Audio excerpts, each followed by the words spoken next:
Hello guys. My name is Mustafa Kapma, and I'm here to present to you our project. The project is AI-driven milk yield prediction for dairy cattle using on-farm and hard data.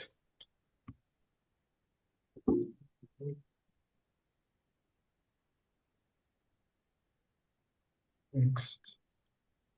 So the contents of presentation are the introduction, related work, the problem statement, research questions and objectives, research conditions, methodology, or the system architecture.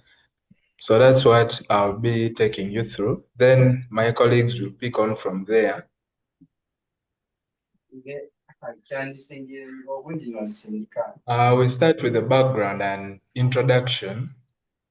So the challenge we are facing here in Uganda is that the smallholder dairy farmers face low profitability due to feed inefficiency and unpredictable outcomes.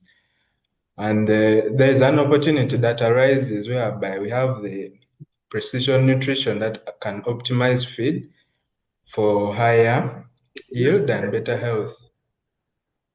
From there, our group decided that we are going to develop an AI-driven predictive model that forecasts individual cow milk yield using hard and feed data.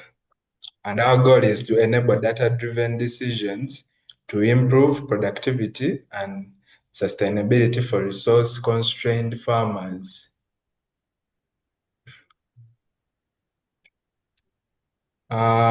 Our next topic will be about related works, where we can't talk about the recent trends without looking back in the past. So the traditional methods that have been used are the manual feed formulation based on static tables. So as we know, static tables, this is where we know like the specific amount without putting into context anything. And that comes with some limitation, whereby it doesn't account for individual animal variability. So the recent AI trends are the IoT sensors, the machine learning for large-scale commercial farms, and those also come with some limitations, whereby they are not designed for low costs and resource-constrained settings. So when you talk of the not being designed for low cost, most of the farmers here in Uganda are like peasants, or they operate on a small scale, so they can't afford those large machine learning models that are able to predict these things. And that's what we see in our gap. So we want to adopt the advanced machine learning in the context of Uganda, the Ugandan setting.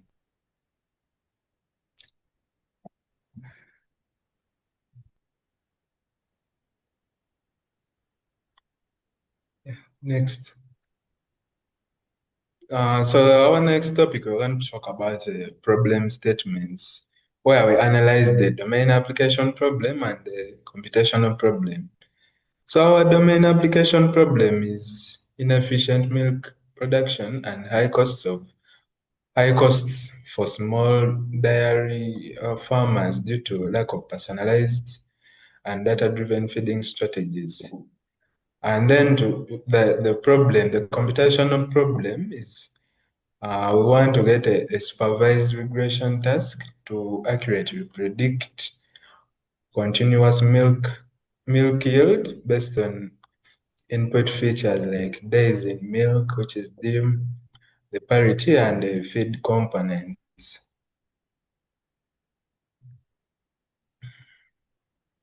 Next.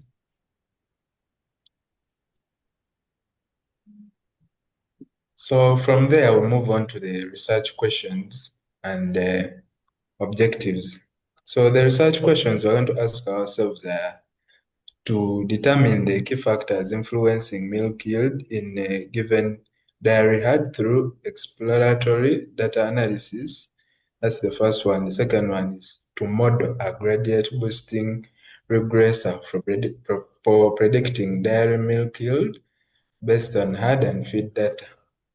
The third one is to evaluate the model's performance using metrics like mean absolute error and the R squared. I think we've seen those metrics for measuring the model's accuracy and precision. So the fourth one is to explain the model's prediction using feature importance analysis for farmer trust and actionable insights. And then our research contributions and outputs are, we've developed a fully functional predictive model for milk yield tailored to available data in resource constrained systems like Uganda. We've provided a benchmark performance for AI-driven yield prediction on a novel data set. We deliver the model explainability through feature importance, identifying the top drivers of milk production.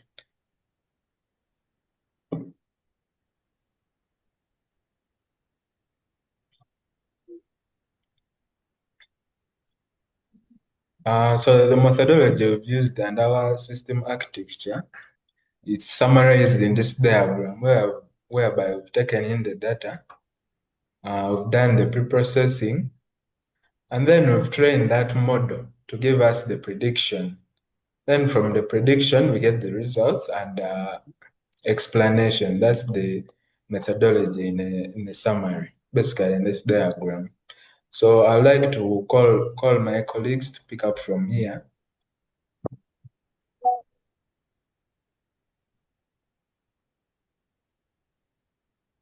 So I'll start from slide 9, which is about the dataset description and exploratory data analysis. So for our datasets, mainly, we have some key variables like the milk yield, the days in milk, the parity and feeds. All these are the variables that help us in predicting what? The milk, in predicting the milk yield on the farm. Then from here, these ADA results, these are showing like what we got from her cargo notebook, which is like the yield,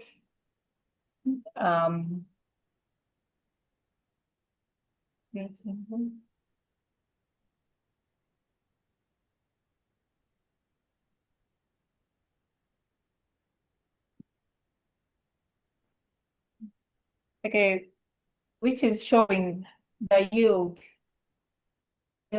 milk yield in what? In 10 days. Then this other one is showing the expected lactation that we have for the given number of days.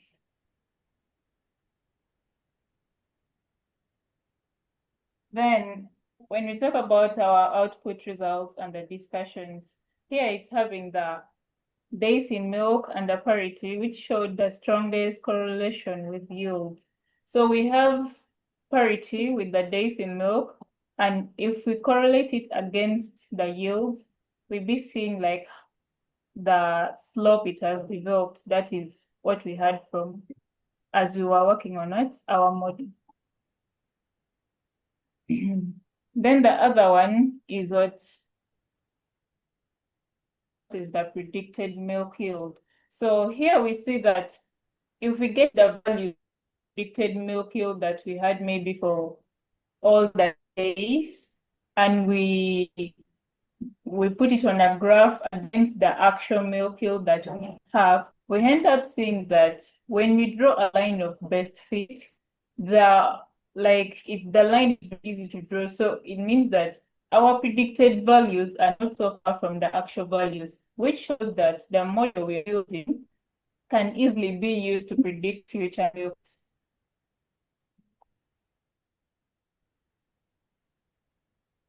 And on our results, on what we have done, like the performance of the model we have built, it shows that, let's say like the mean absolute error on the predicted and the actual values. The mean absolute error is like a 0.301 per day, which shows that the predictions we have, the difference between the prediction and the actual milk yield is actually very small, which means that it can be used to make predictions, future predictions.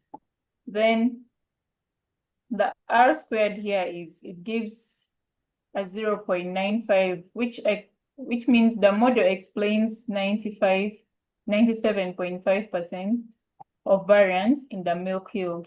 Then this is what I got from the Cargo notebook, which is showing our model performance, which is showing the mean absolute error, which is at 0.30 liters per day.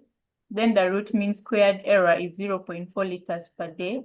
And the performance of our system is at 0.97 or 97.5% its accuracy when it's at work. So with the accuracy of a 97.5%, it shows that it has achieved high predictive accuracy, demonstrating the feasibility of using our AI to perform its task in predicting future milk yields.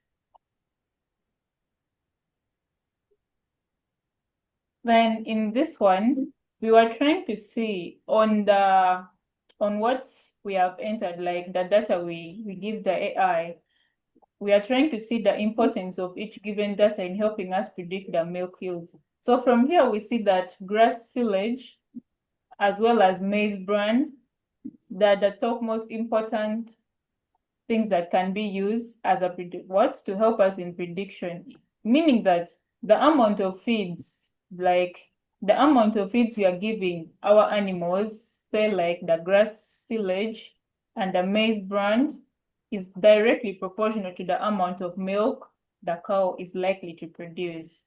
And which this one help tells the farmer how important these kind of things are. Then in our model selection and deployment, for our model, we selected a gradient boosting regressor. Its technical justification is that it has a state-of-the-art performance. It consistently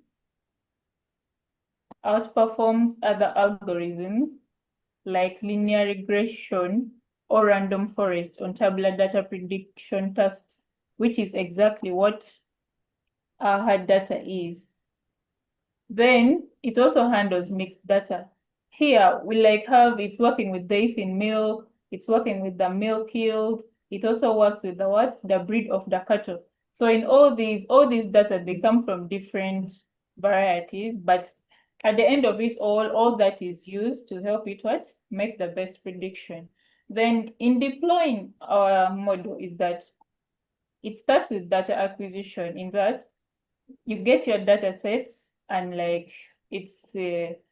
get our data sets and we feed it into the AI. Let's say like the milk yield or the days in milk, the breed of the cattle, its health. Then our AI will process this data, in that it will get those ones which have values, those ones that came without values. After that, the model will be trained, in that it will, after getting all those values, processing the data, it will find out which one it can use to help it predict the milk yield. Let's say the breed of the cattle might be important, but it will have to pick that one, which really, when the amount is increased, milk yield also increases. So for example, that one would maybe be like the feeds, the maize bran, those ones, to help it make the best predictions. After that, we get like a model evaluation, in that it helped tell us, like from the one I showed before, showing us that our model has a 97.5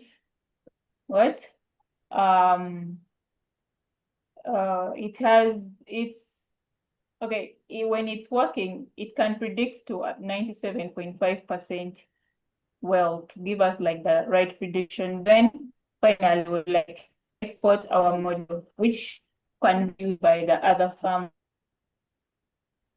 Then Can you move to 15? So here we have the demonstration of our developed product, and our AI model is in our AI model, the farmer inputs their cow's data. That's like the breed, the age, and those other characteristics for the cow. And the model outputs the predicted yield. That is, here as you can see, there is a flow. Farmers data inputs into our AI model, and then afterwards there is a prediction. And for the farmer, it predicts how much milk a cow will produce and explains why the yield is high or low. It also advises what factors to focus on. That is, let's say, for example, to focus on the feed quality or early lactation cows. And here in the images, you can see this is the initial data entered. I don't know if you can zoom in. You can see the initial data entered, and then afterwards, below that, there is the process data by the AI model, which is organized in order of importance. I think we can move on to the next slide.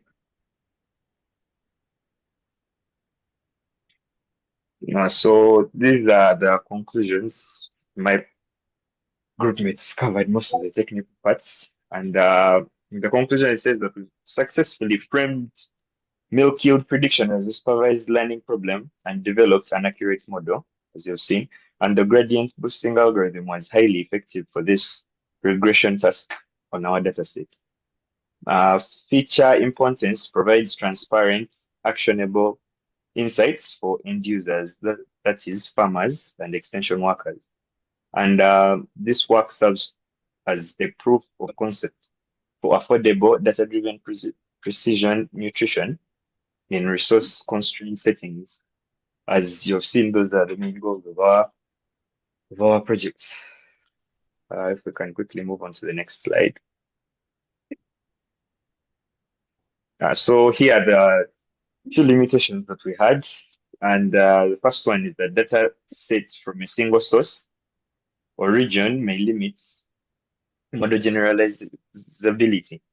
And the countermeasure, that's the solution, was to collect more diverse data from multiple farms across East Africa for future model retraining. As you can see from some of these websites, when we were getting the data sets, like they would give you an option to select which region or which country or which specific data do you want, and you could diversify your options, and that helped a lot. And the second limitation is that the model is standalone prediction and not yet integrated into a real-time decision tool.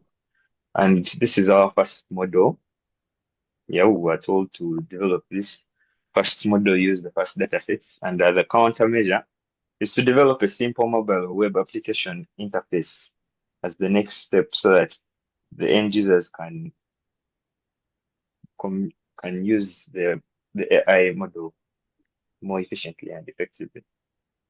So on to the next slide. The next steps, and that's to integrate the model into a user-friendly mobile app for farmers, just like in the solutions we stated earlier, and then incorporate real-time data from low-cost IoT sensors like automated scales, and also to expand the model to predict health events, e.g. mastitis risk, or we're planning on adding climate effects and things like that, provided we get better and more detailed data sets in the future. Now let's move on to the next slide.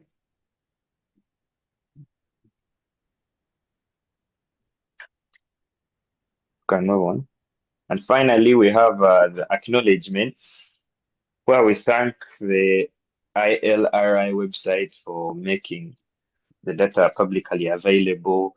We also had the EADD, we had the nutrient requirements of dairy cattle, that was the NRC, and very many sources that were combined, and they enabled us use their data for our project.